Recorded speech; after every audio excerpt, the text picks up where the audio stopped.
There's an old saying, sticks and stones may break my bones, but words will never hurt me. It certainly has an effect on gold and silver's price, especially if the right person speaks. Well, I'll tell you who that is. You probably have already guessed as we explore.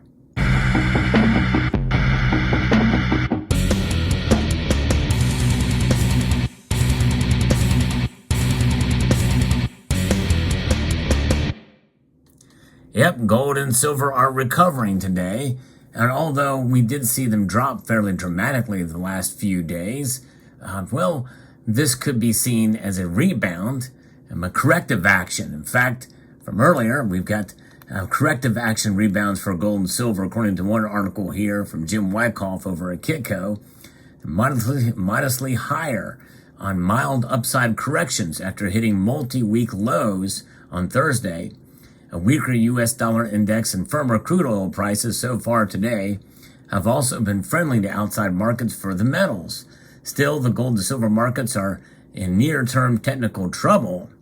And of course, we've had the Asian and European stock markets being up mostly higher overnight. U.S. stock indexes are pointing towards a firmer openings when the New York session begins. Of course, that's all happened now. In fact, as I record this video, the stock market and the markets certainly are reacting, and it's fascinating to see how they can react to what has been said too. But right now, they are down. The Dow Jones Industrials is down over 118 points. NASDAQ is down over 33 points. The S&P is down. And guess what else is down, folks? The dollar index, it is down. And gold and silver are up. So why is that? Well, it all has to do with what has been said by the comments from the esteemed chairman of the Federal Reserve, Jerome Powell. That's right. When Jerome Powell speaks, people listen. You've heard that adage too. Some of you may be old enough to remember when E.F. Hutton speaks, you listen. A gold market rebounded, according to this other article here from Anna Golubova, after Federal Reserve Chairman Jerome Powell said rates may not have to rise as much due to tighter credit conditions after the banking sector turmoil. The after effects of the banking sector troubles took some pressure off the Fed to keep hiking rates. In fact, some of you remember, I made a prediction that likely the Federal Reserve is going to pause in its next meeting in June. And that sentiment started to turn within the last week. And we'll discuss that and how that has shifted back again here in a moment. But very well could have said, based off of what the chair said at the last rate hike meeting, that their goal is to keep that inflation back to 2%. That's their goal. And that's what they're going to work towards. But the way that his comments are being interpreted now is leading in the other direction. So the financial stability tools help to calm conditions in the banking sector. Developments there, on the other hand, are contributing to tighter credit conditions and are likely to weigh on economic growth, hiring, and inflation, according to Powell. So as a result, our policy rate may not need to rise as much as it would have otherwise to achieve our goals. Of course, the extent of that is highly uncertain. This is a sign that Powell could be looking to pause in June. The news calmed the gold market after investors began to price in another 25 basis point hike next month.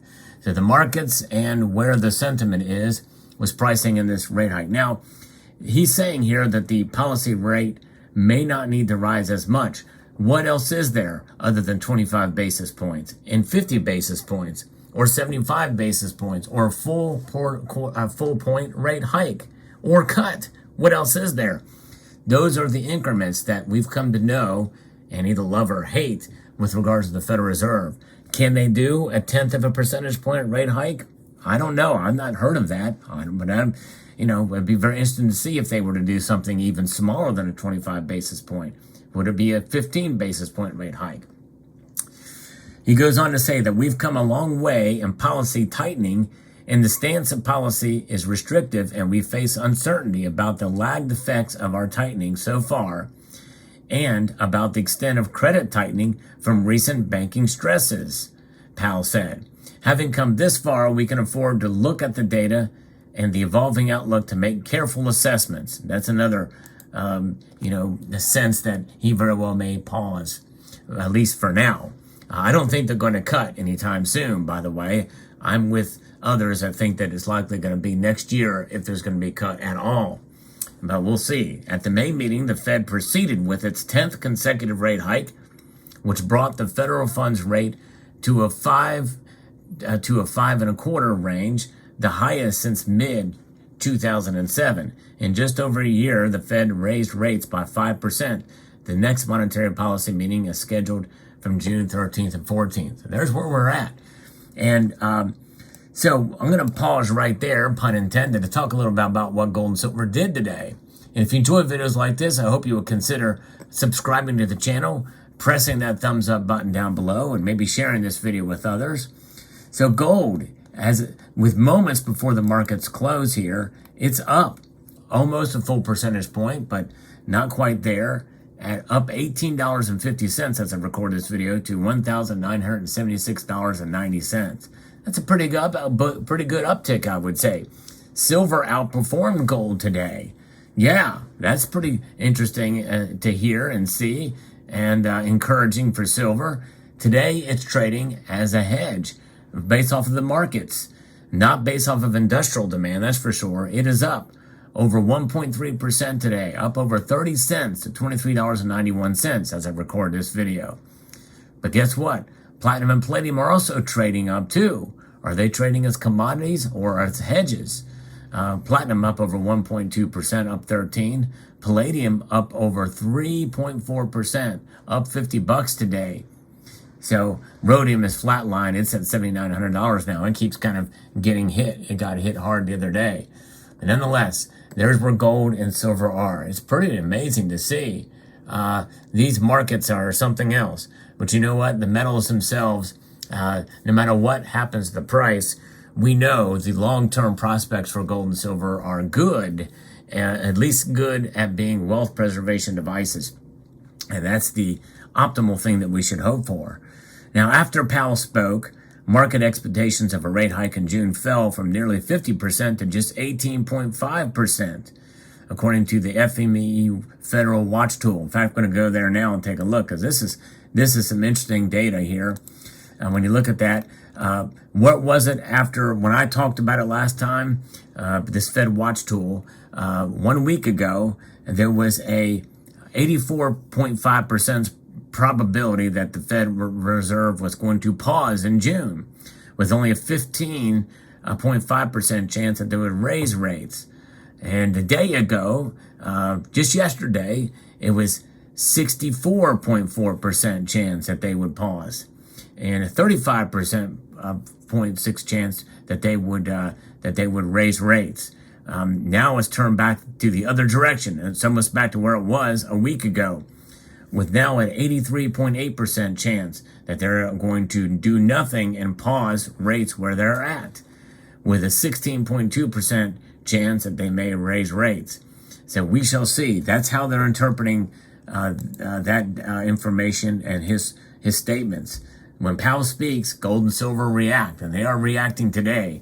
He is the master manipulator of the metals and the markets in general, because the dollar is what's been affected. And this is some bullish information that we can take from this for gold and silver in the long run. Now, again, if he does raise rates at the next time, I think it's gonna weigh in on gold and silver. We'll see. But Powell reiterated that the banking system is strong and resilient and is well positioned to deal with challenges. He pointed out that the rate path priced in by the markets differs from the one forecasted by the Fed. But you know, the Federal Reserve is the one that said that inflation was transitory too. So I don't know that I trust his statement on the banking system being strong and resilient. The very fact that he is to say that means that there's concern, and I think justifiable concern too, because we're hearing about 700 other banks that are in some sort of trouble right now. They may be medium-sized banks, and that's unfortunate.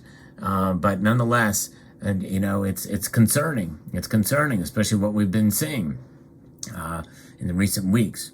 So when asked about potential future supply shocks, Powell said they were possible, but noted that it's hard to forecast. He explained that positive globalization supply shocks had contributed to low inflation, do not deem likely to be repeated. On inflation data, Powell commented that price pressures could be more responsive to changes in the labor market. So far, data continued to support the view that bringing inflation down will take some time. And so we've got to be patient through this, and likely it will be. In fact, it wasn't terribly long ago that I did a video quoting Janet Yellen, who says it may be 2024 before we start to see it come back under control again. In other words, getting closer to 3 or 2%, which is their target. So far, at least on that, she's been right, at least to this point. We're still got high inflation. It's 4.9% right now. But gold and silver up today because of these statements, and some of it could be corrective as well too. Again, a lot of psychology in the markets. We'll see how this plays out, but pretty big jumps today. Fascinating indeed. So there you go. I do like to report on the news day to day to see what happens with the markets from time to time. But this channel is more about, I talk about other things as well on this channel, so I hope you will check out some of my other videos where I talk about the fundamentals of precious metals, fiscal responsibility and the like. But nonetheless, there you have it, gold and silver reacting today to the Federal Reserve statements and perhaps other factors as well too, but I think it's mostly because of that. Let me know what your thoughts are in the comment section down below. Hope you found this video informational and informal. It is an informal approach, educational and inspirational, hopefully as well too. I'd like to extend a multitude of gratitude to all of you for taking the time to watch, and to encourage you to please rate, share, comment, and subscribe.